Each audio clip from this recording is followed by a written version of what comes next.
Hi friends, welcome to Sham Institute YouTube channel and welcome to Sham Institute online classes. APPSC Andhra Pradesh state public service commission ఇటీవలనే ఒక web note విడుదల చేయడం జరిగింది. ఈ web note యొక్క సారాంశం ప్రకారం త్వరలోనే ఆంధ్రప్రదేశ్ గవర్నమెంట్ చేత ఫారెస్ట్ డిపార్ట్మెంట్లో forest beat officer, assistant beat officer and forest section ఆఫీసర్కి సంబంధించినటువంటి ఎగ్జామ్స్ని ఆ విధంగా నోటిఫికేషన్స్ విడుదల చేయబోతున్నట్లు సంబంధించిన ఎగ్జామ్లు కూడా నిర్వహించబోతున్నట్లు కూడా ప్రకటించడం జరిగింది ఆ వెబ్ నోట్లో. దీని ప్రకారం మన షామ్ ఇన్స్టిట్యూట్ ఈ యొక్క ఎగ్జామ్స్ని ఎలా మనం ఒక ప్రిపరేషన్ కావాలి, ఈ ఎగ్జామ్లో ప్రిపరేషన్ యొక్క స్ట్రాటజీ ఏంటి అని చెప్పేసి సంబంధించినటువంటి కార్యక్రమాలని ప్రారంభించడం జరిగింది. ఈ కార్యక్రమంలో భాగంగానే జనరల్ సైన్స్ ప్రిపరేషన్ స్ట్రాటజీని అండ్ మ్యాథమెటిక్స్ ప్రిపరేషన్ స్ట్రాటజీని విడుదల చేయడం జరిగింది. ఈ కోవలోనే మరి ఏబిఓ మరి ప్రిపరేషన్ స్ట్రాటజీలో భాగంగా జనరల్ స్టడీస్ అండి. జనరల్ స్టడీస్ అత్యంత కీలకమైంది. మరో కీలకమైంది మనకి సంబంధించినటువంటి పోటీ పరీక్షల ప్రిపరేషన్లో కీలకమైనటువంటి అంశం జనరల్ స్టడీస్ ప్రిపరేషన్. మరి ఈ జనరల్ స్టడీస్ ప్రిపరేషన్ చేయడం ఎలా, మరి జనరల్ స్టడీస్ ప్రిపరేషన్లో ఎలాంటి మెలకువలు పాటించాలి, ఈ జనరల్ స్టడీస్ ప్రిపరేషన్లో మంచి మార్కులు సాధించాలంటే ఎలా చదవాలి, ఎలా చదవకూడదు, మరి మనం ఎలా చదవాలనే విషయం మనకు తెలియాలంటే first of all previous papers మనకు కావాలి. మరి వివిధ సోర్సెస్ ద్వారా, ఆన్లైన్ సోర్సెస్ ద్వారా మనం ప్రీవియస్ పేపర్స్ని స్టడీ చేయడం జరిగింది మన షామ్ ఇన్స్టిట్యూట్ అండ్ టీమ్. ఇలాంటి క్రమంలో మరి ఈ సంబంధించినటువంటి ప్రీవియస్ పేపర్స్ అనుసరించి మనం ఎలాంటి ఏ సంబంధించినటువంటి ఏరియాలు ఎన్ని మార్క్స్ వస్తున్నాయి, గతంలో లాస్ట్ ప్రీవియస్ పేపర్లలో ఎలాంటి సంబంధించినటువంటి బిట్స్ వచ్చాయి, మళ్ళీ మనం ఇలా సన్నద్ధత కావాలి, ఇలాంటి అన్ని అంశాలపైన ఒక క్లారిటీ వస్తుందండి ఈ వీడియోలో. ఈ వీడియోని మీరు స్కిప్ కాకుండా చూసే ప్రయత్నం చేయండి. అంతేకాకుండా ఎవరైతే పోటీ పరీక్షలు ప్రిపేర్ అవుతున్నారో, పర్టికులర్గా ఈ ఎగ్జామ్స్ ప్రిపేర్ అవుతున్నారో వారికి షేర్ చేసే ప్రయత్నం చేయండి. మీకు ఈ సమాచారం నచ్చినట్లయితే లైక్ చేయండి. ఇది మనకి ఒక అద్భుతమైనటువంటి సమాచారాన్ని మీకు అందించబోతున్నాం.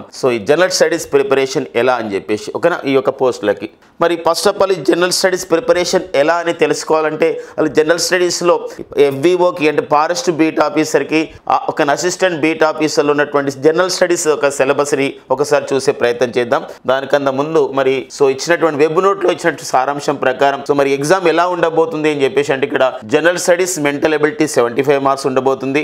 General science and general mathematics అంటే ఎస్ఎస్సి స్టాండర్డ్ 75 మార్క్స్ ఉండబోతుంది. మొత్తం 150 మార్క్స్ గాను ఎగ్జామ్ ఉండబోతుంది ఈ యొక్క forest beat officer and assistant beat officer. అయితే మనకి మరి ఈ వెబ్ నోట్ లో ఇచ్చిన సమాచారం ప్రకారం అయితే in each wrong answer will be finalised with 1/3 of the marks prescribed for the question. అంటే ఇక్కడ ఏంటంటే ఏదైనా రాంగ్ అంటే మనకి ఈ సంబంధించినటువంటి పేపర్ రాస్తున్నప్పుడు ఎవరైతే మనకి ఆస్పిరెంట్స్ ఉంటారో వారు ఏదైనా ఒక రాంగ్ క్వశ్చన్ చేశారు, రాంగ్ బిట్ ఆ విధంగా రాంగ్ ఆన్సర్ చేశారు అన్నప్పుడు 1/3 అనేది మార్క్ అనేది కట్ అవుతుంది అని చెప్పేసి ఒక నెగిటివ్ మార్కింగ్ కూడా ఉందనే విషయాన్ని కూడా చెప్పడం జరిగింది అనమాట. ఇప్పుడు మనం జనరల్ స్టడీస్లో ఉన్నటువంటి ఫస్ట్ పేపర్లో ఉన్నటువంటి పార్ట్ ఏలో ఉన్నటువంటి జనరల్ స్టడీస్లో ఉన్నటువంటి టాపిక్స్ ఏందో మనం చూద్దామండి సిలబస్లో. మనకి జనరల్ స్టడీస్లో ఉన్నటువంటి టాపిక్స్ వచ్చేసి మనకి 8 టాపిక్స్ ఉంటాయండి. ఆ 8 టాపిక్స్లో ఫస్ట్ టాపిక్ వచ్చేసి ఇక్కడ జనరల్ సైన్స్. ఆల్రెడీ మన సార్ కూడా డిస్కస్ చేయడం జరిగింది. జనరల్ సైన్స్లో contemporary developments in science and technology and their implications including matters of everyday observation and experience as may be expected of an individual who has passed intermediate and not made a special study of any scientific discipline. అంటే ఇక్కడ general science అని కనబడితే only biology అనేది కాదండి, బయాలజీతో పాటు physics, కెమిస్ట్రీతో పాటుగా science and technology implications, ఇక్కడ science and technology and their implications పైన కూడా అడుగుతున్న నేపథ్యం ఉంది. అంటే ఇక్కడ శాస్త్ర సాంకేతిక పరిజ్ఞానం అంశాలను కూడా చదువుకోవాల్సిన అవసరం ఉంటుంది. బయాలజీ అండ్ ఫిజిక్స్, కెమిస్ట్రీలో ఎవ్రీడే అబ్జర్వేషన్స్ని కూడా నిత్య జీవితంలో జరుగుతున్నటువంటి సంఘటనలను బేస్ చేసుకొని శాస్త్ర సాంకేతిక పరిజ్ఞానంలో వీటిపైన మనం చూసుకోవాల్సిన అవసరం అనేది ఉంటుందండి. ఇదొక టాపిక్గా ఇవ్వడం జరిగింది. అండ్ నెక్స్ట్ వచ్చేసి మనకి సెకండ్ టాపిక్ వచ్చేసి current events of the national importance and the state of the Andhra Pradesh అని చెప్పేసి అనడం జరిగింది. అంటే ఇక్కడ current events of the national importance అంటే జాతీయ ప్రాముఖ్యతనిస్తూ and state of the Andhra Pradesh పైన కూడా ఫోకస్ చేయాలి. అంటే ఇక్కడ జాతీయ అంశాలు అండ్ అండ్ ఒకటి ఆంధ్రప్రదేశ్ సంబంధించినటువంటి అంశాలు కూడా తెలుసుకోవాలి, నేర్చుకోవాలి.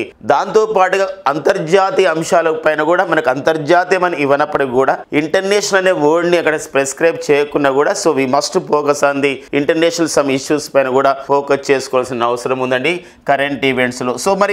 సో లాస్ట్ ప్రీవియస్ క్వశ్చన్ పేపర్లో ఈ పేపర్లలో ఈ యొక్క ఫారెస్ట్ సంబంధించినటువంటి బీట్ ఆఫీసర్ కానీ ఈ పేపర్లో ఎలాంటి సంబంధించినటువంటి వెయిటేజ్ ఒక్కొక్క టాపిక్ ఉంది, అది కూడా మనం డిస్కస్ చేసుకునే ప్రయత్నం చేద్దాం. సో ఇక నెక్స్ట్ వచ్చేసి మనకి ఇక్కడ హిస్టరీ ఆఫ్ ఇండియాలో so emphasis will be on broad general understanding of the subject in its social, economic, cultural and political aspects with the focus on AP and Indian national movement. అంటే జాతీయోద్యమం పైన, ఆంధ్రప్రదేశ్ సంబంధించినటువంటి ఒక చారిత్రక అంశాల పైన, అందులో social, economic, cultural and political aspects పైన సో చూసుకోవాలని చెప్పేసి హిస్టరీ పాయింట్ ఆఫ్ లో కూడా మనకు ఒక సిలబస్ అనేది ఇక్కడ ఇవ్వడం జరిగింది. ఇక్కడ ఒక స్పెసిఫిక్గా మనకి ఎందుకోసం అంటే ఎగ్జామ్కి మనం ప్రిపేర్ అవుతున్నప్పుడు ఫస్ట్ ఆఫ్ ఆల్ మనకు పట్టు సాధించాల్సింది ఏంటంటే ఆ సంబంధించినటువంటి సిలబస్ అనే విషయం గమనించండి. సిలబస్ పైన మనం ప్రిపరేషన్ అవుతాం, సిలబస్ పైన కొంచెం టైం కేటాయించి ఏమేమి పాయింట్స్ ఉంటే రాసుకుంటాం, ఎలా చదవాలని రాసుకుంటాం అంటే 10% ఆఫ్ ది ఒక సంబంధించినటువంటి మీ యొక్క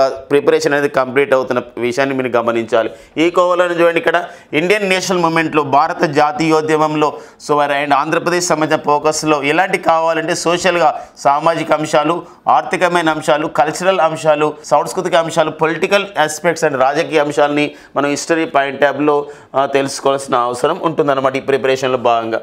నెక్స్ట్ వచ్చేసి ఇక్కడ Geography of India with focus of the Andhra Pradesh and Andhra Pradesh రాష్ట్ర భౌగోళిక శాస్త్రం అంటే భౌగోళిక విషయాలు, అంతేకాకుండా భారతదేశ భౌగోళిక శాస్త్రాలపైన ఒక సంబంధించినటువంటి పట్టు సాధించాలి అని చెప్పేసి ఇక్కడ ఒక 4th టాపిక్గా ఇవ్వడం జరిగిందండి.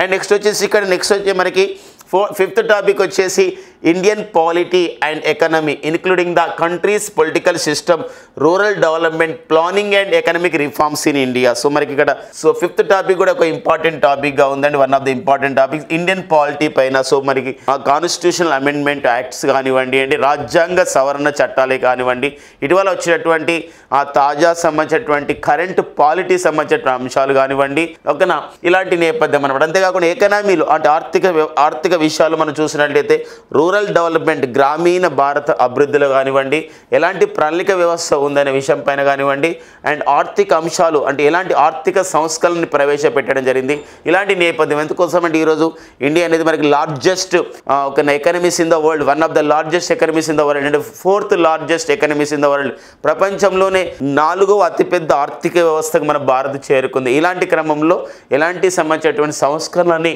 ఎలాంటి రీఫార్మ్స్ని మనం ఇంప్లిమెంట్ చేయడం జరిగింది, ఇలాంటి అన్ని కూడా మనకి ఇండియన్ పాలిటీ అండ్ ఎకనమీలో డిస్కస్ చేసుకుంటామండి, చేసుకోవాలి కూడా. అండ్ నెక్స్ట్ వచ్చేసి mental ability, reasoning and inferences అని చెప్పేసి ఇవ్వడం జరిగింది.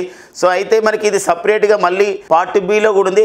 పార్ట్ బిలో ఎక్కువ ఫోకస్ చేశాడు. మరి లాస్ట్ ప్రీవియస్ పేపర్లో మనం చూసినట్లయితే 2 మార్క్స్ మాత్రం ఇందులో కేటాయించడం జరిగింది. సో అందుకోసం దానికి ఒక సపరేటివ్ అనేది ఇవ్వడం జరిగిందండి. అండ్ 7th వన్ వచ్చేసి ఇక్కడ మనకి జియోగ్రఫికల్ భాగంగానే అంటే జాగ్రఫీలోనే భాగంగానే sustainable development and environmental protection అని చెప్పేసి ఇవ్వడం జరిగింది. అంటే ఇక్కడ సుస్థిర అభివృద్ధి మరియు ఒక పర్యావరణ పరిరక్షణ పైన. ఎందుకోసం అంటే ఇది ఒక ఇంపార్టెంట్ టాపిక్. మనం ప్రిపేర్ అవుతున్నటువంటి ఎగ్జామ్ కూడా, మన ఫారెస్ట్ సంబంధించినటువంటి ఎగ్జామ్ కూడా ఈకోకే చెందింది కాబట్టి ఇక్కడ ఎన్విరాన్మెంటల్ ప్రొటెక్షన్ పైన, ఎన్విరాన్మెంటల్ యాక్ట్ పైన, పర్యావరణ చట్టాలు కానివ్వండి, పర్యావరణ చట్టాలని అమలు చేసే బాధ్యత తీసుకున్నటువంటి జాతీయ హరిత ట్రిబ్యునల్ కానివ్వండి, అంతేకాకుండా పర్యావరణ చట్టాల సంబంధించినటువంటి అమల్లో భాగంగా చేస్తున్నటువంటి పరిణామాలు కానివ్వండి, అంతేకాకుండా గతంలోకి వెళ్తే పర్యావరణ ఉద్యమాలు కానివ్వండి, చిప్కో మూమెంట్ కానివ్వండి, బిష్నోయ్ ఉద్యమం కానివ్వండి, ఇలాంటి అన్నీ కూడా ఇందులో మనం నేర్చుకోవాల్సిన అవసరం అనేది ఉంటుందండి.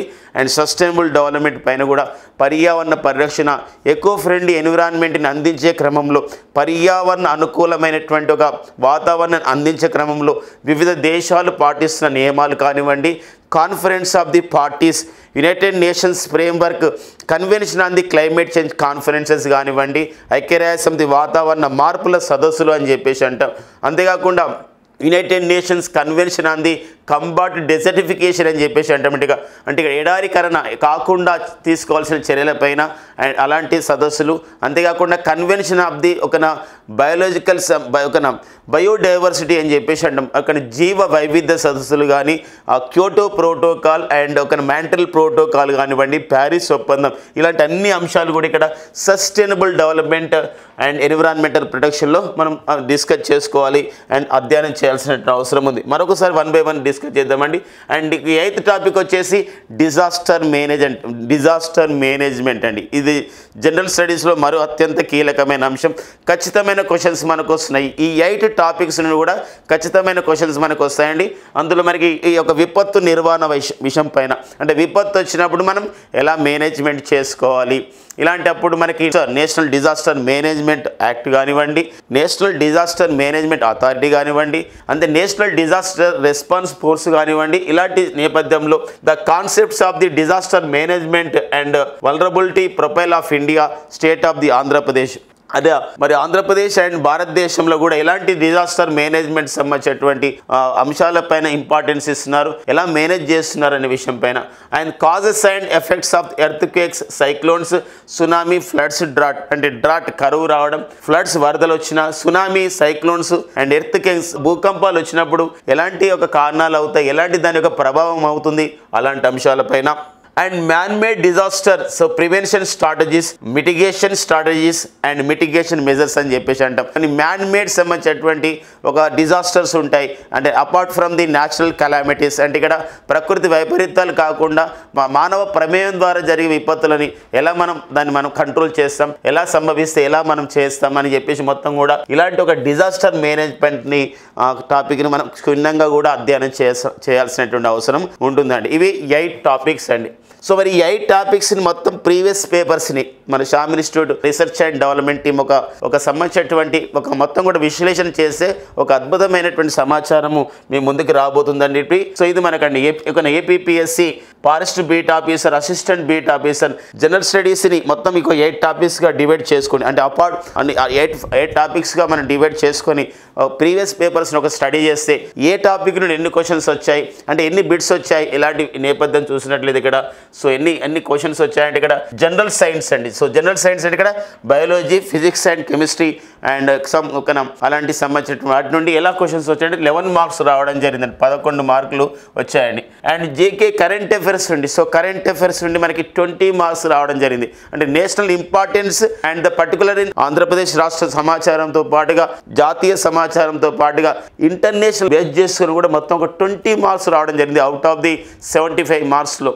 సో మరి నెక్స్ట్ వచ్చేసి హిస్టరీ చరిత్ర నుండి, ఆంధ్రప్రదేశ్ అండ్ భారతదేశ చరిత్ర నుండి 8 మార్క్స్ రావడం జరిగిందండి. 8 మార్క్స్ వచ్చాయండి ఆంధ్రప్రదేశ్ అండ్ సో భారతదేశ చరిత్ర నుండి. And Geography, sustainable development, environmental protection, disaster management, అంటే ఇవి ఒక 2 టాపిక్లుగా ఉన్నాయి యాక్చువల్గా. జాగ్రఫీ అండ్ ఇదొక టాపిక్గా ఉంది, sustainable development and environmental protection and disaster management అనేది ఒక టాపిక్గా ఉంది. ఈ టాపిక్స్ అన్ని కలిపినట్లయితే మొత్తం అన్నింటిలో కలిసి సో మరి ఒక 18 మార్క్స్ అనేది రావడం జరిగిందండి. 18 మార్కుల వెయిటేజ్ అనేది దీనికి ఇవ్వడం జరిగింది ప్రీవియస్ పేపర్లో.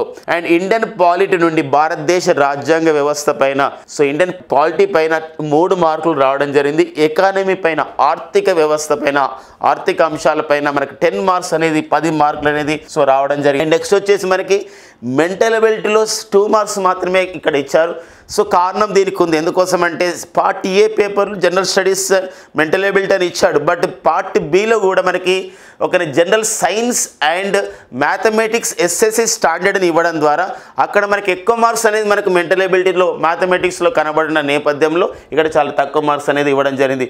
సో జనరల్ ఇంగ్లీష్ అని మెన్షన్ చేయలేదు మనకి ఈ యొక్క జనరల్ స్టడీస్లో, ఎక్కడ కూడా జనరల్ ఇంగ్లీష్ అని మెన్షన్ చేయలేదు, బట్ జనరల్ ఇంగ్లీష్ నుండి కూడా ఒక 3 మార్క్స్ అనేది ఇవ్వడం జరిగింది అనమాట వెకాబులరీ పాయింట్ ఆఫ్ వ్యూలో. సో అలాంటి నేపథ్యం కాబట్టి ఎందుకు ఒక నిజాయితీతో కూడినటువంటి, ఒక హానెస్ట్తో కూడినటువంటి అనేటువంటి ఒక ఎందుకోసం అంటే ఇక్కడ ఏదో లాస్ట్ ప్రీవియస్ పేపర్ ఎలా ఇచ్చారని చెప్పేసి మనం క్షుణ్ణంగా అధ్యయనం చేస్తే బిట్ టు బిట్ మనం అధ్యయనం చేస్తే క్వశ్చన్ టు క్వశ్చన్ అధ్యయనం చేస్తే ఇలాంటి విషయాలు అనేది మేము చూడడం జరిగింది అనమాట మన Shamil institute research and development team. So ఇది ఒక ఇంపార్టెంట్గా మీరు అంటే ఎందుకోసం అంటే మనం వచ్చే భవిష్యత్తులో జరిగే ఈ యొక్క మన ఫారెస్ట్ ఒక నోటిఫికేషన్ సన్నద్ధత కావాలంటే మనం ఇలా ఏ టాపిక్ ఎంత మనం ప్రిపరేషన్ చేయాలి, ఏ టాపిక్ ఎంత మనం కేటాయించాలి, ఏ టాపిక్ ఎంతసేపు చదవాలి, ఎలాంటి నోట్స్ ప్రిపేర్ చేయాలి, ఎలాంటి క్వశ్చన్స్ వస్తున్నాయి, ఎలా ప్రిపేర్ కావాలంటే సో ఈ బ్లూ ప్రింట్ అనేది మనకు ఎంతో కీలకం కాబోతుంది. ఎందుకోసం అంటే జనరల్ స్టడీస్ అనేది చదవడం అనేది చాలా ఒక పెద్ద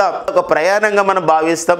ఒక సముద్రాన్ని ఆ విధంగా ఈతున్నట్టు భావిస్తున్న నేపథ్యం ఉంటుంది. ఎందుకోసం అంటే ఇది ఒక జనరల్ స్టడీస్ అనేది ఒక ఇన్ని టాపిక్ల ఇన్ని సబ్జెక్టుల సమాహారంగా ఉంటుంది కాబట్టి ఇలా బ్లూ ప్రింట్ తయారు చేసుకొని చేయడం వల్ల మీకు ఖచ్చితంగా ఈ యొక్క బ్లూ ప్రింట్ మీ ఎగ్జామ్కి మీ జనరల్ స్టడీస్ ప్రిపరేషన్ మరింత సులభతరం చేస్తుంది అని చెప్పొచ్చు అనమాట. ఓకేనండి. సో ఇది మనకి దేనికి ఎక్కువ వెయిటేజ్ ఇవ్వాలి, ఎలా చదువుకోవాలి, మరి ఏ ఏరియా నుండి ఎక్కువ క్వశ్చన్స్ వస్తున్నాయనే విషయాన్ని మనం ఎలా తెలుసుకుంటామంటే ప్రీవియస్ పేపర్స్ని మనం అధ్యయనం చేశాం. ఈ ప్రీవియస్ పేపర్లో వచ్చేటువంటి కొన్ని ప్రశ్నలు మనం చూసే ప్రయత్నం చేద్దాం. కొన్ని ప్రశ్నలు అండి, కొన్ని శాంపుల్ కొన్ని క్వశ్చన్స్ని అందించే ప్రయత్నం చేద్దాం. సో ఇందులో మనం చూస్తే ఇక్కడ సో మన జనరల్ స్టడీస్ ప్రీవియస్ బిట్స్ని ప్రీవియస్ క్వశ్చన్స్ని అందించిన క్రమంలో ఈరోజు చూడండి ఒకటి అంటే ఎక్కువగా ఈ క్వశ్చన్స్ సరళి కూడా ఎలా ఉంది అంటే ఫారెస్ట్ బీట్ ఆఫీసర్కి ఆ తర్వాత ఫారెస్ట్ సెక్షన్ ఆఫీసర్కి అండ్ అసిస్టెంట్ బీట్ ఆఫీసర్కి ఈ పేపర్లను మొత్తం చూసినట్లయితే ఈ క్వశ్చన్ యొక్క సరళి జనరల్ స్టడీస్ యొక్క ప్రశ్నల సరి ఎలా ఉందంటే ఎక్కువగా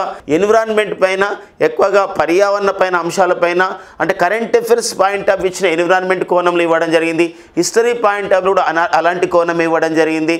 జాగ్రఫీ పాయింట్ ఆఫ్ కూడా అలాంటి కోణమే ఇచ్చిన విషయాన్ని మనం గమనించాల్సిన అవసరం ఉంటుంది. ఇలా చూద్దామండి కొన్ని కరెంట్ అఫైర్స్, కొన్ని హిస్టరీ, అంతేకాకుండా కొన్ని పాలిటీ అంశాలు, కొన్ని వివిధ అన్ని జాగ్రఫీ అంశాలు ఇవన్నీ కూడా చూసే ప్రయత్నం చేద్దాం. ఇందులో క్వశ్చన్ ఇలా ఇవ్వడం జరిగింది ప్రీవియస్ లో. So the supreme court has asked which state government to deposit ₹100 crore fine imposed by the NGT.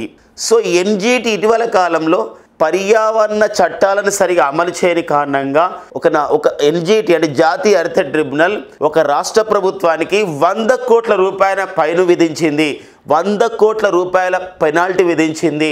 మరి ఏ రాష్ట్రానికి విధించింది అనేది క్వశ్చన్ అండి. సో ఇదేదో ఒక కాంటెంపరీగా ఉన్నటువంటి అంశం, ఇది ఒక కరెంట్ అఫైర్ నేపథ్యంలో ఉన్న అంశం, ఒక ఎన్విరాన్మెంటల్ ప్రొటెక్షన్ నేపథ్యంలో ఉన్నటువంటి అంశం, ఒక పర్యావరణ సంరక్షణ గురించి సరిగా అమలు చేయకపోతే, పర్యావరణ చట్టాలను సరిగా అమలు చేయకపోతే సో రాష్ట్ర ప్రభుత్వాలకైనా జరిమానా విధించబడుతుంది, ప్రైవేట్ సంస్థలకు కాదు అని చెప్పేసి ఒక సంబంధించినటువంటి ఒక అంశాన్ని తీసుకొని క్వశ్చన్ ఇచ్చినట్టు మనం భావించవచ్చు అనమాట. The supreme court has asked which state government deposit ₹100 crore fine imposed by the NGT అని చెప్పేసి అన్నాడు. ఇక రైట్ ఆన్సర్ వచ్చేసి ఏ స్టేట్కి అప్పుడు ఆ టైంలో ఎగ్జామ్ జరిగిన నేపథ్యం అప్పుడు ఉన్నటువంటి దానికి రైట్ ఆన్సర్ వచ్చేసి మేఘాలయ స్టేట్ అనేది మేఘాలయ స్టేట్కి సో ఈ సంబంధించినటువంటి ఒక ఫైన్ విధించడం జరిగింది అనమాట. పర్యావరణ చట్టాలని సరిగా అమలు చేయని కారణంగా కాలుష్య కారకమైనటువంటి ఇండస్ట్రీస్కి సరైనటువంటి ఒక రూల్స్ అండ్ రెగ్యులేషన్ చేయని కారణంగా ఇలా జరుగుతున్న నేపథ్యం అనమాట. కాబట్టి ఒక ఇంపార్టెన్స్ అనమాట. ఎన్జిటి అంటే ఇక్కడ నేషనల్ గ్రీన్ ట్రిబ్యునల్ అని చెప్పేసి అంటామండి. జాతీయ హరిత ట్రిబ్యునల్ అని అంటాం. జాతీయ హరిత ట్రిబ్యునల్ భారత పార్లమెంటరీ చట్టం ద్వారా ఏర్పాటు చేయబడ్డటువంటి సంస్థ ఒక ఏదండి ఇక్కడ జాతీయ హరిత ట్రిబ్యునల్. మరి 2010 సంవత్సరంలో జాతీయ హరిత ట్రిబ్యునల్ అనేది ఏర్పాటు చేయబడడం జరిగింది. సో మరి ప్రకాష్ శ్రీవాత్సవ్ అనేవారు ప్రజెంట్ జాతీయ హరిత ట్రిబ్యునల్కి చైర్మన్ గా ఉన్న నేపథ్యం అన్నమాట. ఇప్పుడు ఇలాంటి క్వశ్చన్స్ మనం అధ్యయనం చేసి ఇటీవల కాలంలో దీని నేపథ్యం తీసుకొని మళ్ళీ అంటే గతంలో ఇలాంటి ప్రశ్నలు వచ్చాయి, గతంలో ప్రీవియస్గా ఇలాంటి ప్రశ్నలు వచ్చాయి, ఇలాంటి బిట్స్ వచ్చాయి, దీనికి అనుగుణంగా మనం ఎలాంటి క్వశ్చన్స్ మనం సన్నద్ధత కావాలి, ఎలాంటి క్వశ్చన్స్ మనం ఫోకస్ చేయాలి అని చెప్పేసి అన్నప్పుడు ఇప్పుడు సో మనకి భోపాల్ గ్యాస్ దుర్ఘటన జరిగిందండి. భోపాల్ మజాంక్రీ అని చెప్పేసి అంటాం. ఈ భోపాల్ గ్యాస్ దుర్ఘటనలో ఇలా అడగవచ్చు. ఈ భోపాల్ గ్యాస్ దుర్ఘటన అనేది 1984 డిసెంబర్ 2 అర్ధరాత్రి అండి డిసెంబర్ 3న జరిగింది. ఇది మనకి భోపాల్లోని ఒక యూనియన్ కార్బైడ్ కంపెనీలో జరిగింది. ఇందులో విడుదలైనటువంటి వాయువే మిథైల్ ఐసోసైనేట్. అయితే ఆ సంఘటన జరిగినప్పుడు ఆ యొక్క సంబంధించినటువంటి వ్యర్థ పదార్థాలంతా కూడా డ్రమ్ముల్లో నిల్వ చేశారు.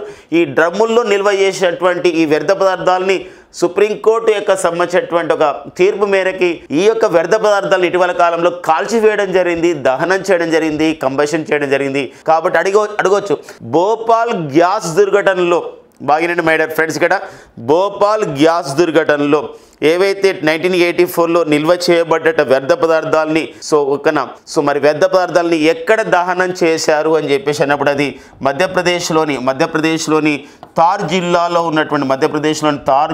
ఉన్నట్టు తార్ అంటే ఇక్కడ రాజస్థాన్లోని తారేడర్ కాదని తార్ జిల్లాలో ఉన్నటువంటి పీతంపూర్ అనే ప్రాంతంలో పీతంపూర్ అనే ఒక ఇండస్ట్రియల్ ఏరియాలో దాన్ని దహనం చేయడం జరిగింది. అలా కూడా మనం గెట్ చేయడానికి మనకు ఉంటుందండి. అంతేకాదు ఇలాంటి సంఘటన నేపథ్యం ఇటీవల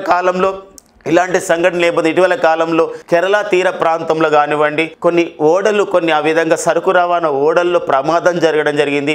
అలాంటి ప్రమాదానికి గురైనటువంటి ఆ ఓడ పేరు ఏంటి, అలాంటి నేపథ్యాన్ని కూడా మనం గుర్తుపెట్టుకోవాల్సిన అవసరం ఉంటుందన్నమాట. ఇది మనకి ఒక సంబంధించినటువంటి ఒక పర్యావరణ పరిరక్షణ కార్యక్రమం కరెంట్ అఫైర్స్ నేపథ్యంలో ఇక్కడ అడిగిన నేపథ్యం అనమాట. ఓకేనండి, ఇలాంటి క్వశ్చన్స్ మనం చూసుకునే ప్రయత్నం చేయాలి అండి ఫోకస్డ్గా. అండ్ నెక్స్ట్ క్వశ్చన్ చూడండి. ఇక్కడ socialist, secular and integrity, these new words were added in the preamble in dash amendment act. అంటే ఇక్కడ ప్రియాంబుల్ అంటే రాజ్యాంగ పీఠిక అండి. మరి భారత రాజ్యాంగ పీఠికలో ప్రియాంబుల్లో మరి ఈ సెక్యులర్, ఇంటిగ్రిటీ అండ్ సోషలిస్ట్ అనే పదాలు అనేది మరి చేరాయి, దాన్ని యాడ్ చేశారు. మరి భారత రాజ్యాంగంలో ఏ రాజ్యాంగ సవరణ చట్టం ప్రకారం యాడ్ చేయడం జరిగింది అని అన్నాడు. అంటే ఇక్కడ దీన్ని బట్టి మనం నేర్చుకోవాల్సింది కాన్స్టిట్యూషన్ అమెండ్మెంట్ యాక్ట్స్ పైన మనం పట్టు సాధించాలి. అంతేకాకుండా మరి ఇలాంటప్పుడు ఇది రైట్ ఆన్సర్ ఇక్కడ 42వ కాన్స్టిట్యూషన్ అమెండ్మెంట్ యాక్ట్ ప్రకారం ఇది అందులో చేరడం జరిగింది అనమాట. ఈ మధ్యలో వచ్చినటువంటి రాజ్యాంగ సవరణ చట్టాలు కానివ్వండి మరి 106వ రాజ్యాంగ సవరణ చట్టం అని 106th constitution amendment act. It is about నారీ శక్తి మహా Adhiniyam. 33% reservations to the women in the మనకి లోకల్ పర్టికులర్గా చూసినట్టయితే Lok Sabha and state legislative bodies అనమాట. ఇక్కడ శాసనసభ, లోకసభలలో 33% మహిళలకు రిజర్వేషన్ కల్పించాలని చెప్పేసి మరి 106వ రాజ్యాంగ సవరణ చట్టం వచ్చిన విషయం గమనించాలి. ఈరోజు 101వ రాజ్యాంగ సవరణ చట్టం మనకి ఏం చెప్తుందంటే ఇక్కడ GST, goods and services tax ని తెలియజేస్తున్న నేపథ్యం. మరి 102వ రాజ్యాంగ సవరణ చట్టం ఏం తెలియజేస్తుందంటే constitution status to the NCBC, national commission for the backward classes, జాతీయ వెనుకబడిన తరగతుల కమిషన్కి, జాతీయ బీసీ కమిషన్కి రాజ్యాంగ హోదా ఇస్తున్నటువంటి మరి ఆ రాజ్యాంగంలో ఉన్నటువంటి ఏ యొక్క రాజ్యాంగ సవరణ చట్టం ద్వారా అలా చేశారని చెప్పేసి అంటే 102వ రాజ్యాంగ సవరణ చట్టం ద్వారా.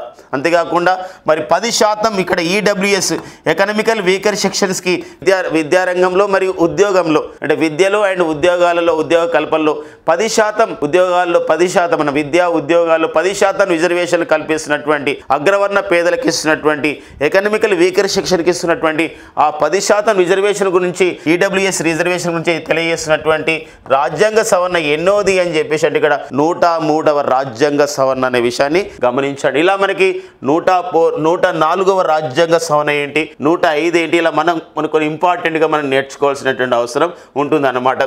అంతేకాకుండా ఈ మధ్యకాలంలో గవర్నర్, ఈ మధ్యకాలంలో ప్రెసిడెంట్ ఆఫ్ ఇండియా కాంటెంపరీగా మనం నేర్చుకోవాలండి. ఇది కూడా చూడండి కాంటెంపరీగా మనం నేర్చుకోవాలి. ప్రెసిడెంట్ ఆఫ్ ఇండియా మరి భారత సుప్రీంకోర్టుకి కొన్ని సలహాలు అడగడం జరిగింది, కొన్ని క్వశ్చన్స్ అడగడం జరిగింది. ఒక 14 క్వశ్చన్స్కి మాకు ఒక డౌట్ వస్తుంది ఈ యొక్క జ్యుడిషియల్లో అని చెప్పేసి ఒక క్వశ్చన్ అడగడం జరిగింది. ఇలా భారత రాష్ట్రపతి ద్రౌపది ముర్ము గారు మరి గవర్నర్ యొక్క పాత్ర పైన, గవర్నర్ ఆ విధంగా శాసనసభ ఆమోదించిన బిల్లులపై సంతకం ఎందుకు చేయడం లేదు, ఏంటి ఇలాంటి కారణాల నేపథ్యంలో ఒక 14 క్వశ్చన్స్ని అడిగినప్పుడు మరి భారత రాష్ట్రపతి, president of India, supreme court of India అని మరి క్వశ్చన్స్ అడగవచ్చు, ప్రశ్నలకు సమాధానం తెలుసుకోవచ్చు, తర్వాత సలహాలు తీసుకోవచ్చు అని చెప్పేసి ఇక్కడ ఏ ఆర్టికల్ తెలియజేస్తుందని చెప్పేసి ఇక్కడ 143వ ఆర్టికల్ అనేది దాని గురించి తెలియజేస్తుంది అనమాట. అలాంటి సమాచారం ఇలా కాంటెంపరీగా ఏదైతే ఇష్యూస్ ఫోకస్ అవుతున్నాయో ఆ కాంటెంపరీగా నేర్చుకున్నట్లయితే మంచి మార్క్స్ని మనం పాలిటీలో కూడా మనం సాధించడానికి మనకు ఉంటుందండి. కొన్ని ఇంపార్టెంట్ సంబంధించినటువంటి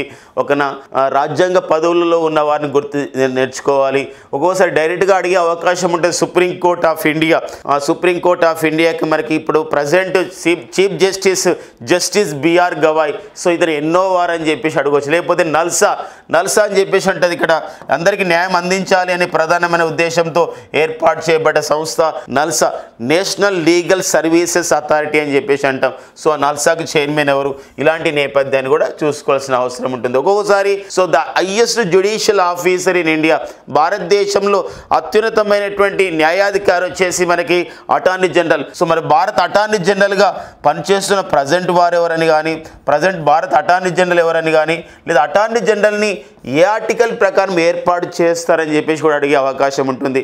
ప్రజెంట్ మరి మణిపూర్ రాష్ట్రంలో మనకి present Manipur state is in the ఒక ప్రెసిడెంట్ రూల్. మణిపూర్ రాష్ట్రం అనేది ప్రెసిడెంట్ రూల్లో ఉంది, ఒక రాష్ట్రపతి పాలన ఉంది. అలాంటప్పుడు సో మరి ప్రెసిడెంట్ రూల్లో ఉన్నటువంటి మణిపూర్ రాష్ట్రం ప్రెసిడెంట్ రూల్ ఉన్నప్పుడు మరి ఏ రాజ్యాంగంలోని ఏ ఆర్టికల్ ప్రకారం సో మరి ప్రెసిడెంట్ రూల్ అనేది ఇంపోజ్ చేయబడుతుంది, అలాంటి ప్రశ్నలు కూడా ఇట్లా పాలిటీలో మనం చూసుకోవాలండి. అంటే మీకు ఒక శాంపుల్గా మనం ఇలా అలా ఆలోచన చేయాలి, అలా అన్వేషణ చేయాలి, అలా ఆలోచించాలి, అలా సంబంధించిన ఫోకస్గా వెళ్ళిపోవాల్సినటువంటి అవసరం ఉంటుంది ప్రిపరేషన్. నెక్స్ట్ వచ్చేసి ఇక్కడ మరొక సంబంధించినటువంటి ఒక ఎన్విరాన్మెంటల్ బేస్ చేసుకొని, ఒక సైన్స్ అండ్ టెక్నాలజీ బేస్ చేసుకొని, నిత్య జీవితంలో శాస్త్ర సాంకేతిక పరిజ్ఞానం అని చెప్పేసి అన్నాడు జనరల్ సైన్స్లో. అలాంటప్పుడు ఇక్కడ ఒకటి ఎలాంటి క్వశ్చన్ వచ్చింది చూడండి, double sample and the M stripes. ఒక M stripes techniques are used for the M stripes అని చెప్పేసి అంటారు. ఈ ఎమ్ స్ట్రైప్స్ అనే ఒక టెక్నిక్స్ అనేది ఎందులో యూజ్ చేస్తారని చెప్పేసి అన్నారండి. ఎందులో యూజ్ చేస్తారంటే that is the counting the tiger status in India. మన భారతదేశంలో పులుల గణన లేదా ఎస్టిమేషన్ ఆఫ్ ది టైగర్స్ అని చెప్పేసి అంటాం. ఎస్టిమేషన్ ఆఫ్ ది టైగర్స్ అండి. ఈ ఎస్టిమేషన్ ఆఫ్ ది టైగర్స్ లో పులుల గణనలో దీన్ని యూజ్ చేయడం జరుగుతుంది. Estimation of the tigers in ఇండియాలో ఇలాంటి ఒక ఎమ్ స్ట్రైప్స్ అనే విధానం ద్వారా పులుల సంఖ్యని కనిపెట్టడం జరుగుతుంది. ఎన్ని పులులు ఉన్నాయి, ఎందుకు స్ట్రైప్స్ ఈజ్ నథింగ్ బట్ చారలు అంటాం. ఈ యొక్క ఎమ్ స్ట్రైప్స్ అనే ఒక యాప్ ద్వారా పులుల యొక్క బొమ్మలు తీసుకొని CCTV వివిధ పద్ధతుల ద్వారా తీసుకొని దాన్ని ఏం చేస్తారని చెప్పేసి అంటే నెంబర్ని కౌంటింగ్ చేస్తున్న నేపథ్యం అలా మనం నేర్చుకోవాల్సిన అవసరం ఉంటుంది. ఇలా అంటే this is the first of its kind అనమాట. Very first time in India this M stripes technology used to count the tigers, to use in the estimation of the tigers by the national tigers conservation authority and wildlife institute of India under the ministry of the forest and environment climate change. అంటే కేంద్ర అటవీ పర్యావరణ మంత్రిత్వ శాఖ పరిధిలో పనిచేస్తున్న national tigers conservation authority and wildlife institute of India ఇలా use చేయడం జరిగింది. అంటే మనం ఒకటి చూడండి, మనం ఇందులో మొత్తం మనం స్టడీ చేస్తే తెలిసిన విషయం ఒకటి ఉంది. దాదాపుగా చాలా క్వశ్చన్స్ కూడా పర్యావరణం రిలేటెడ్గా, సో ప్రకృతిలో రిలేటెడ్గా, ఆ జంతువుల సంబంధం రిలేటెడ్గా, ఆ పర్యావరణ ఉద్యమాల రిలేటెడ్గా ఇలా వస్తున్న నేపథ్యాన్ని చూసుకోవాల్సిన అవసరం ఉంటుంది అనమాట. ఇది సో మరి double sample and M stripe technique అని చెప్పేసి అంటాం. ఒక్కొక్కసారి చూసినట్లయితే ఇంకా వివిధ క్వశ్చన్స్ ఇలా ఇచ్చడం జరిగింది. దినోత్సవాల పైన అడగడం జరిగింది. అవి కూడా దినోత్సవాలు ఇచ్చినా కూడా సో ఒక వరల్డ్ ఫిషరీస్ డేని, ప్రపంచ మత్స్య దినోత్సవాన్ని ఏ రోజు జరుపుకుంటారని చెప్పేసి అడిగారు. మరి ఇప్పుడు మళ్ళీ అడగవచ్చు, ఇలా మన దేశంలో ప్రపంచంలోనే 75% of the tigers population in India అనమాట. ప్రపంచంలో మొత్తం ఒక పులుల యొక్క సంఖ్యలో మొత్తం 75% మన భారతదేశం ఉన్నాయి. ప్రపంచంలో 20 దేశాల్లో పులులు ఉన్నాయి అనుకుంటే అందులో 75% పులులు మన భారతదేశంలో ఉన్నాయి. ఇలాంటి నేపథ్యంలో వరల్డ్ టైగర్స్ డే ఎప్పుడని చెప్పేసి అడగవచ్చు రేపు కాంపిటేటివ్ ఎగ్జామ్లో.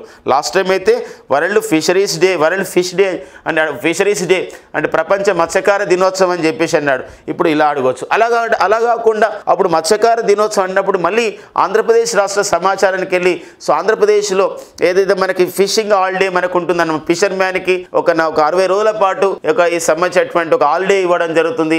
ఎందుకోసం వేటను నిషేధించడం జరుగుతుంది ఆ టైంలో, చేపల వేటను. అలాంటి క్రమంలో మరి మత్స్యకార సేవలు అనే కార్యక్రమాన్ని ఆంధ్రప్రదేశ్ రాష్ట్ర ప్రభుత్వం ప్రారంభించింది. ఈ మత్స్యకార సేవలో లబ్ధిదారుడికి ఎంత మొత్తాన్ని అందజేస్తారు అనే కోణంలో కూడా మనం చదువుకోవాల్సినటువంటి అవసరం ఉంటుందండి. ఇది మనకి సో మరి పులుల గణన విషయంలో చెప్తున్న అంశం అనమాట. ఈ నెక్స్ట్ వచ్చేసి మనకి ఇది కొంచెం అంటే మనకి ఇక్కడ పర్యావరణ పరిరక్షణను బేస్ చేసుకొని అడుగుతున్న క్వశ్చన్లతో పాటుగా వివిధ సంస్థలు అంటే శిలాజ ఇంధనాలను సప్లై చేస్తున్న సంస్థలు కానివ్వండి, Bharat petroleum, Indian oil and Reliance petroleum oil India limited అని ఇచ్చేసి వాటి ట్యాగ్ లైన్స్ అడగడం జరిగిందండి. వాటి వాటి పంచ్ లైన్స్ అని చెప్పేసి అంటాం. దాని నినాదాలు అడగడం అన్నమాట, స్లోగన్స్ అనమాట. ఇప్పుడు companies and their tag lines అని చెప్పేసి అంటాం. భారత్ పెట్రోలియం యొక్క ట్యాగ్ లైన్ ఏంటంటే ఇక్కడ ఎనర్జైజింగ్ లైవ్స్ అని చెప్పేసి అంటాం. ఇండియన్ ఆయిల్ ఏంటంటే ద ఎనర్జీ ఆఫ్ ఇండియా అని చెప్పేసి అంటామండి. రిలయన్స్ పెట్రోలియం ఏంటంటే more life to your journey, more life energy to you అని చెప్పేసి అంటాం. అండ్ ఆయిల్ ఇండియా లిమిటెడ్ యొక్క ట్యాగ్ లైన్ వచ్చేసి ఇక్కడ ఏంటంటే కన్క్వెరింగ్ న్యూ ఇయర్ ఆరిజిన్స్ అని చెప్పేసి ఒక సంబంధించినటువంటి అంశాన్ని కూడా మనం చూసుకోవాలండి. ఇట్లా వివిధ సంస్థలు ట్యాగ్ లైన్స్ పైన కూడా జనరలైజ్డ్ మేనర్లో ఈ క్వశ్చన్స్ అనేది మనకి ఆడడం జరిగింది అన్నమాట. నెక్స్ట్ చూద్దామండి. అండ్ నెక్స్ట్ వచ్చేసి ఇక్కడ మనకి ఓకేనా, ఇది ఒక which company has launched India's first ethanol powered motor cycle. అంటే ఇథనాల్తో నడిచే ఒక మోటార్ సైకిల్ని ఎవరు తయారు చేయడం జరిగింది? ఇది ఒక సంబంధించినటువంటి క్వశ్చన్ మనం ఎలా తీసుకోవచ్చు అంటే ఒక ఇండస్ట్రీస్ నేపథ్యంలో, ఒక ఎకానమీ నేపథ్యంలో, ఒక ఆర్థిక వ్యవస్థ నేపథ్యంలో, అలా ఒక జాగ్రఫీ నేపథ్యంలో, ఒక కరెంట్ అఫైర్స్ నేపథ్యంలో, ఒక సైన్స్ అండ్ టెక్నాలజీ నేపథ్యంలో క్వశ్చన్ చదవాలి. ఎందుకోసం చూడండి, అందుకే జనరల్ స్టడీస్ ప్రిపరేషన్ అనేది సబ్జెక్ట్ అని విడగొట్టడం కాదు, ఒక యూనిఫికేషన్గా చదవాలనే ప్రధానమైన ఉద్దేశం ఇందులో మనకు కనబడుతుంది. ఎందుకోసం అంటే భారతదేశంలోనే ఇథనాల్తో నడిచే ఒక జీవ ఇంధనంతో నడిచే ఫస్ట్ మోటార్ సైకిల్ని ఎవరు అభివృద్ధి చేయడం జరిగిందంటే టీవీఎస్ కంపెనీ అధ్యయనం చేయడం జరిగింది. అలా టీవీఎస్ కంపెనీ రిలీజ్ చేయడం జరిగింది. కాబట్టి ఇక్కడ ఎకో ఫ్రెండ్లీ ఫ్యూయల్, ఇథనాల్ అంటే ఇక్కడ ఏంటంటే ఎకో ఫ్రెండ్లీ ఫ్యూయల్. మరి ఎకో ఫ్రెండ్లీ ఫ్యూయల్ గురించి చదువుతున్న సబ్జెక్ట్ ఏంది? అలా కొత్తగా ఆవిష్కరించబడింది కాబట్టి ఇన్వెన్షన్ కిందకి వస్తుంది. అలా కాకుండా ఇన్నోవేషన్ కిందకి వస్తుంది, అంటే సైన్స్ అండ్ టెక్నాలజీ అప్డేట్ కిందకి వస్తుంది. మరి పరిశ్రమ దీన్ని ఏర్పాటు చేసేది టీవీఎస్, ఇది ఇండస్ట్రీస్ కిందకి వస్తుంది. ఇలా మొత్తం కూడా మనం చూసుకోవాలన్నమాట. ఇప్పుడు మళ్ళీ దీన్ని బేస్ చేసుకొని మళ్ళీ రావచ్చు. ఎలా రావచ్చు అంటే ఇక్కడ మన భారతదేశంలో హైడ్రోజన్ ఇంధనంతో, హైడ్రోజన్ ఫ్యూయల్తో ఒక కారు తయారు చేయబడింది. ఒక కారును రిలీజ్ చేశారు. ఆ కారు పేరు ఏం పేరు? Hydrogen car. India's first hydrogen fuel car. భారతదేశంలో హైడ్రోజన్ ఇంధనంతో నడుస్తున్నటువంటి కారు పేరు ఏం పేరు అని చెప్పేసి అంటే అది మిరాయ్ అండి. సో మిరాయ్ అని చెప్పేసి ఒక కార్ని ఇటీవల కాలంలో టొయోటో కంపెనీ విడుదల చేయడం జరిగింది. టొయోటో కంపెనీ విడుదల చేశారు. రేపు ఇలాంటి క్వశ్చన్స్ వచ్చే అవకాశం ఉంటుంది.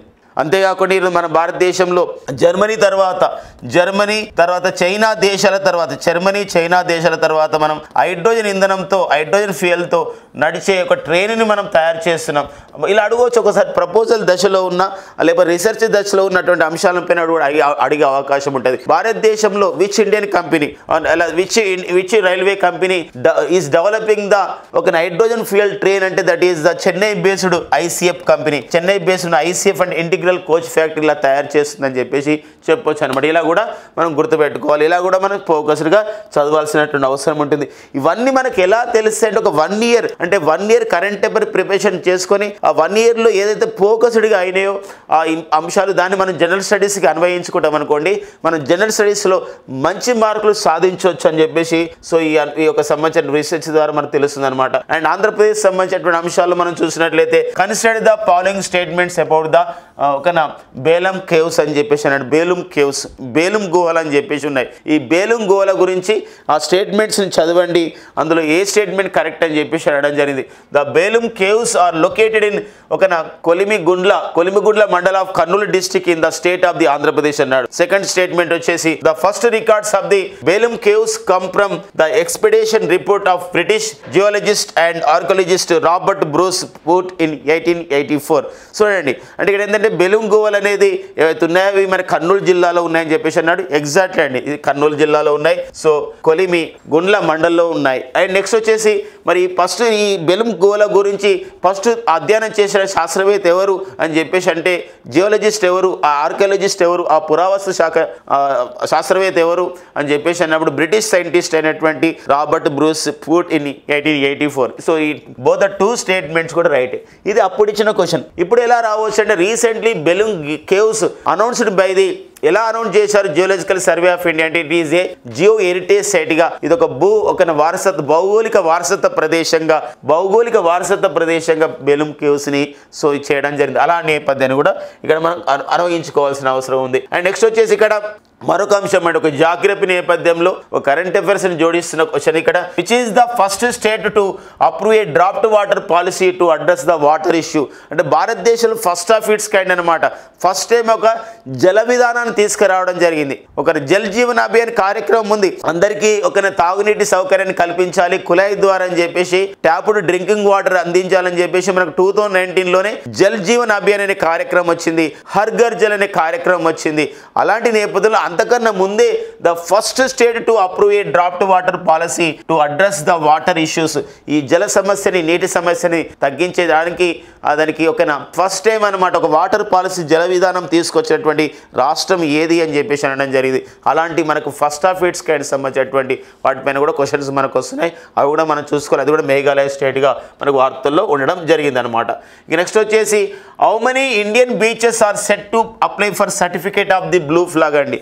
ఎందుకు సెట్ బ్లూ ఫ్లాగ్ పైన అంటే చాలా క్వశ్చన్స్ జనరల్ స్టడీస్లో చాలా వరకు క్వశ్చన్స్ కూడా సో మనకి ఇక్కడ అది జాగ్రఫీ క్వశ్చన్స్ అయినా లేకపోతే ఎకనామిక్ పాయింట్ ఆఫ్లో క్వశ్చన్స్ అయినా పాలిటీ పాయింట్ ఆఫ్లో ఇంకా మిగతా సబ్జెక్టుల విషయంలో కరెంట్ అఫైర్స్ కానివ్వండి లేదా జనరల్ సైన్స్ పాయింట్ ఆఫ్లో కానివ్వండి ఎక్కువ క్వశ్చన్స్ అనేది సో ఈ ఎన్విరాన్మెంటల్ బేస్ చేసుకోవడం జరిగింది అనమాట. ఇలా బ్లూ ఫ్లాగ్ సర్టిఫికేషన్ అని చెప్పేసి అంటాం. మరి బ్లూ ఫ్లాగ్ సర్టిఫికేషన్ పొందిన బీచ్ల సంఖ్య అప్పుడైతే మనం 12 బీచ్లు ఉన్నాయి. Present how many blue flag certified బీచ్లు ఉన్నాయని చెప్పేసి అంటే ఇక్కడ 13 బ్లూ ఫ్లాగ్ సర్టిఫైడ్ బీచ్లు ఉన్నాయి. రేపు అడగొచ్చు మన ఆంధ్రప్రదేశ్లో the first blue flag certified beach in India. ఆంధ్రప్రదేశ్లో బ్లూ ఫ్లాగ్ సర్టిఫైడ్ బీచ్ ఏది అని చెప్పేసి అని వచ్చేదండి ఋషికొండ. సో ఋషికొండ బీచ్ అనేది బ్లూ ఫ్లాగ్ సర్టిఫైడ్ పొందినటువంటి బీచ్గా మనకు ఉండడం జరిగింది అనమాట.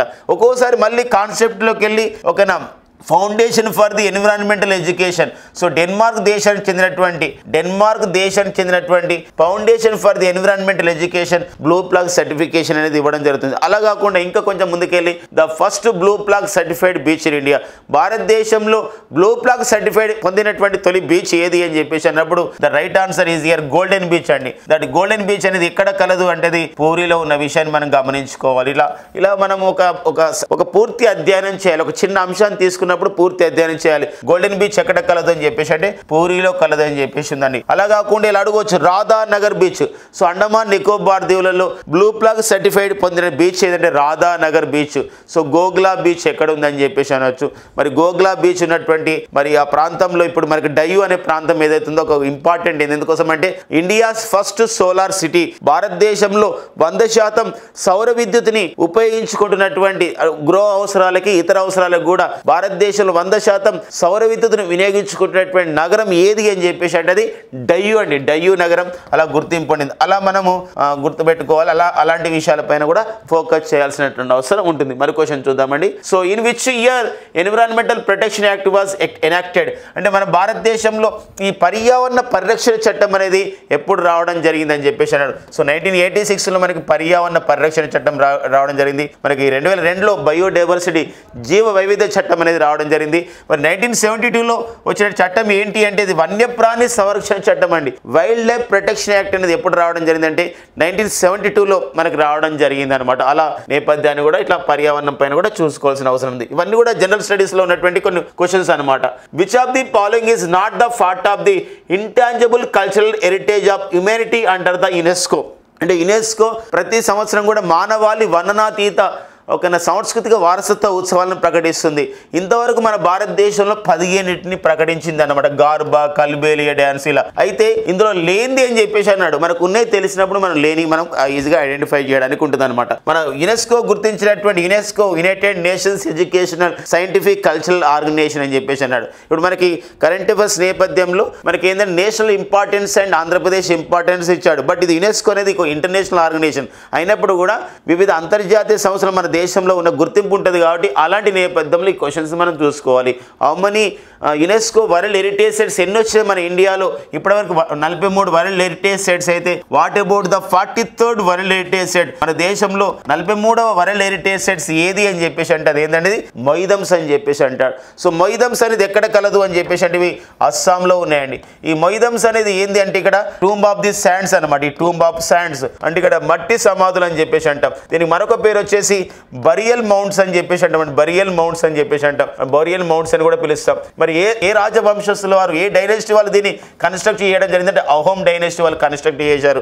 ఏ కాలంలో కన్స్ట్రక్ట్ చేయడం జరిగిందంటే క్రీస్తు శకం 12 and 13 సెంచరీ అంటే కామన్ ఎరా అని చెప్పేసి అంటాం. క్రీస్తు శకం 12-13 శతాబ్దంలో నిర్మించడం జరిగింది. ఇది అస్సాంలో ప్రత్యేకమైన ఏ ప్రాంతంలో ఉన్నాయంటే చెరాడి అనే ఒక ప్రాంతంలో ఇవి ఉండడం జరిగింది అనమాట. ఇది ఇలా తెలుసుకోవాలి. ఏ విషయంలో ఇచ్చారంటే protection of the environment environment, ఇక్కడ పర్యావరణ పరిరక్షణ జరుగుతుంది, మట్టితో సమాధులు నిర్మించడం వల్ల అక్కడ ప్రకృతి పర్యావరణ అభివృద్ధి చెందిందని చెప్పేసి protection and development of the environment అనే విషయంలో ఈ యొక్క మొయిదమ్స్కి ఇలా గుర్తింపు ఇవ్వడం జరిగింది. ఇది ఎన్నోది అంటే 43rd world heritage sites India, that is by the announced by the declared by the United Nations Educational Scientific Cultural Organization located in Paris అనే విషయం గమనించండి. ఒక అంశం వచ్చినప్పుడు మనం కూలంకషమైన ఒక పూర్తిగా ఒక అధ్యయనం చేయాల్సినటువంటి అవసరం ఇలా ఉంటుందన్నమాట. నెక్స్ట్ చూద్దామండి. And the new centrally sponsored umbrella program for the holistic highway development. చూడండి ఎలాంటి కాంటెంపరీగా ఉన్నటువంటి అంశం. దేశంలో మనకి ఈరోజు అభివృద్ధి జరగాలి, అభివృద్ధి అనేది వెళ్ళాలి, లేదా ఒక టెర్షరీ సెక్టర్, ఒక సర్వీస్ సెక్టర్ మరింతగా డెవలప్ కావాలి అని చెప్పేసి అంటే ఇండస్ట్రీస్ ఎంత అవసరమో, మరి ఒక ప్రైమరీ సెక్టర్ ఎంత అవసరమో, మరి సెకండరీ సెక్టర్ ఎంత అవసరమో, టెర్షరీ సెక్టర్ కూడా అంత అవసరం. ఈ అన్నిటికి ఉపయోగపడుతున్నటువంటి అంశం ఏంటంటే ఇక్కడ హైవేస్ కావాలి. హైవే డెవలప్మెంట్ ప్రోగ్రామ్ ఏదన్నాడు మన దేశంలో, మరి హైవే డెవలప్మెంట్ ప్రోగ్రామ్ ఏది? హైవేస్ డెవలప్ చేస్తారు, జాతీయ రహదారులు డెవలప్ చేస్తారు. ఎలా ఏ కార్యక్రమం అంటే ఇక్కడ భారతమాల పరియోజన కార్యక్రమం అండి. భారతమాల పరియోజన అనే కార్యక్రమం ద్వారా సో ఇలా అభివృద్ధి చేయడం అయితే జరుగుతుంది అనమాట. ఇలాంటి సంబంధించి గవర్నమెంట్ స్కీమ్స్ పైన ఒక ఎకనామిక్ పాయింట్ ఆఫ్ లో కాంటెంపరీగా నేర్చుకోవాల్సిన అవసరం మనకి ఉంటుందన్నమాట. నెక్స్ట్ వచ్చేసి చూడండి మనకి, which of the following is the world's largest financial inclusion programme launch in India. Central government schemes పైన మళ్ళీ రేపు జరగబోయే ఎగ్జామ్లు కూడా మళ్ళీ రావచ్చు అండి. స్టేట్ గవర్నమెంట్ స్కీమ్ని, సెంట్రల్ గవర్నమెంట్ స్కీమ్స్ కూడా మనం అధ్యయనం చేయాల్సినటువంటి అవసరం ఉంటుందన్నమాట. అంటే ఈ క్రింది వానిలో ఫైనాన్షియల్ ఇన్క్లూజన్, సమ్మిళిత వృద్ధి అని చెప్పేసి అంటారండి. సమ్మిళిత వృద్ధి, ఈ సమ్మిళిత వృద్ధి నేపథ్యంలో ప్రపంచంలో అతిపెద్ద కార్యక్రమం ఏదన్నాడు. ఎందుకోసం అంటే this program got the Guinness book of the record అనమాట. ఈ ప్రోగ్రామ్ ప్రారంభించినటువంటి 6 నెలల కాలంలోనే ఈ ప్రోగ్రామ్ లో 10.54 కోట్ల మంది చేరడం జరిగిందన్నమాట. ఆ కార్యక్రమంలో భాగస్వామి అయ్యారు. That is the reason this program got the Guinness book of the world record అనమాట. సో ఆ ప్రోగ్రామ్ వచ్చేసి ఏంటంటే ఇక్కడ ప్రధానమంత్రి జన్ ధన్ యోజన అని చెప్పేసి అంటారు. ప్రధానమంత్రి జన్ ధన్ యోజన, మేరా ఖాతా భాగ్య విధాత అనే పేరుతో జీరో బేస్డ్ అకౌంట్స్ అనేది ఇవ్వడం జరుగుతుంది.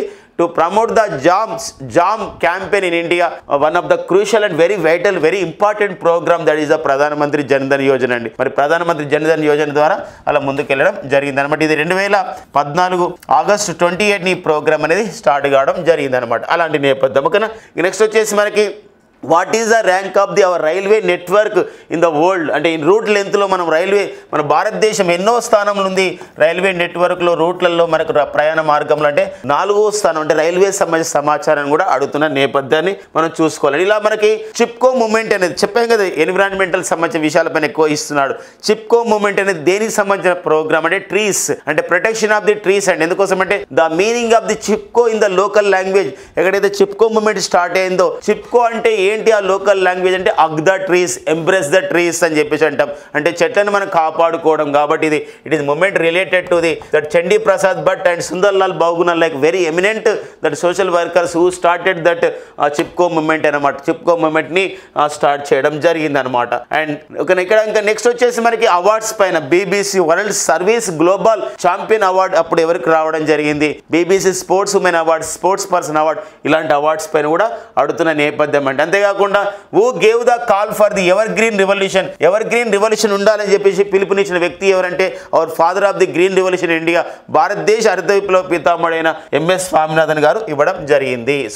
సో అలా కాకుండా క్లైమేట్ చేంజ్ పర్ఫార్మెన్స్ ఇండెక్స్ అంటే ఇక్కడ వాతావరణ మార్పుల సూచిని ఎవరు విడుదల చేస్తారంటే విచ్ ఆర్గనైజేషన్ రిలీజ్డ్ దిస్ అంటే ఇది జర్మన్ వాచ్ అనే సంస్థ అండి. జర్మన్ వాచ్ అనే సంస్థ రిలీజ్ చేయడం జరుగుతుంది అనమాట. ఇలా అంటే ఇండెక్సెస్ పైన ఇవన్నీ కూడా ఓన్లీ కరెంట్ అఫైర్స్ క్వశ్చనే తీసుకోలేదు. ఇలా అన్నీ కూడా దాదాపుగా జనరల్ స్టడీస్లో ఉన్నటువంటి ప్రతి టాపిక్ను కూడా మనం కవర్ చేయడం జరిగిందనమాట. అలా క్వశ్చన్స్ వస్తున్నాయి. అంటే క్వశ్చన్స్ అనేది మొత్తం కూడా కాంటెంపరీగా ఇస్తున్నాడు, కరెంట్ అఫైర్స్ పాయింట్ ఆఫ్లో ఇస్తున్నాడు. కరెంట్ అఫైర్స్ పాయింట్ ఆఫ్లో మనకి ఇస్తున్నారు. ఇలా మనకు ఒక 1 ఇయర్ సంబంధించిన సమాచారం, 1 ఇయర్ ఒక కరెంట్ అఫైర్ తీసుకొని దానిలో ఉన్నటువంటి జనరల్ స్టడీస్కి మనం అనుసంధానమైన అనుకోండి, ఖచ్చితంగా మంచి మార్క్స్ని మనం సాధిస్తాము అని చెప్పేసి సో మనకి ఈ సంబంధించినటువంటి forest beat officers and forest section officer, assistant beat officer previous papers మనం స్టడీ చేయడం ద్వారా తెలిసినటువంటి అంశం అనమాట. సో ఇది మనకు ఖచ్చితంగా మీ ప్రిపరేషన్లో ఎవరైతే ఇప్పుడు కొత్తగా ప్రిపరేషన్ ప్రారంభిస్తున్నారో వీళ్ళందరూ కూడా ఈ సంబంధించినటువంటి వీడియోలో ఉన్నటువంటి సమాచారం మీకు ఖచ్చితంగా ఉపయోగపడుతుంది. ఖచ్చితంగా ఆ సంబంధించినటువంటి కోణంలో ఆ ఇంపార్టెన్స్ ఆధారంగా ప్రిపేర్ అవుతూ ఆ విధంగా సాధించే క్రమంలో ఎప్పుడు కూడా షామిలి స్టడీ మీకు తోడుగా ఉంటుంది. So please subscribe Shamili study YouTube channel for more update. Thank you friends and all the best.